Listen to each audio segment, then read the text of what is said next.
ನೀವೇ ಹೋಗ್ರಿ. ಡೀಪಾಗಿ ಸ್ಟಡಿ ಮಾಡ್ತಿದ್ರಲ್ಲ ಹಾಗೆ ಬನ್ನಿ. ಓದಕ್ಕಂತ ಕೂತಿ ಈ ರೇಂಜಿಗೆ ನಿದ್ದೆ ಹೊಡೆದ್ರೆ ಹೆಂಗೆ ನರ್ಸಿಂಹ? ಕಷ್ಟಪಟ್ಟು ಎಕ್ಸಾಮ್ ಬರೆದ್ರೆ ರಿಸಲ್ಟ್ ಬಂದಾಗ ಖುಷಿ ಪಡ್ತೀರಾ? ಇಷ್ಟು ದಿನ ನೀವು ನನಗೆ ಕಷ್ಟಪಟ್ರಿ, ಈಗ ನಾನು ನಿಮಗೆ ಓದಿ ಅಂತ ಗೋಳಿಕೋಬೇಕಾ?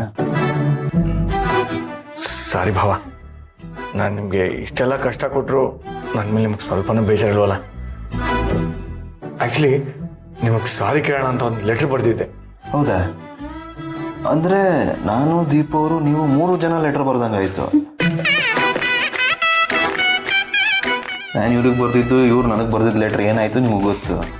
ನಿಮ್ಮ ಲೆಟ್ರಲ್ಲಿ ಅದು ನಾನು ನಿಮ್ಮ ಹತ್ರ ಸಾರಿ ಕೇಳಿದ್ದು ಯಾಕೋ ನನ್ನ ಮನಸ್ಸಿಗೆ ಸಾಕು ಅನ್ನಿಸ್ಲಿಲ್ಲ. ಅದಕ್ಕೆ ನಾನೇ ಕ್ಷಮಾಪಣೆ ಪತ್ರ ಬರೆದು ನಮ್ಮ ಚಿಂತಾರಿಗಳು ಗಣೇಶು ಬುಕ್ಕೈ ಕೊಟ್ಟು ಕಳಿಸಿದ್ದೆ. ಅವರು ಅದನ್ನ ಭಾವ ಅಂತ ಗೊತ್ತಾಗದೆ ಮಾವ ಅಂತ ಕನ್ಫ್ಯೂಸ್ ಮಾಡಿಕೊಂಡು ಎತ್ಕೊಂಡಾಗ SI ನಾಗರಾಜಿಗೆ ಬೇರೆ ಕೊಟ್ಬಿಟ್ಟಿದ್ರು.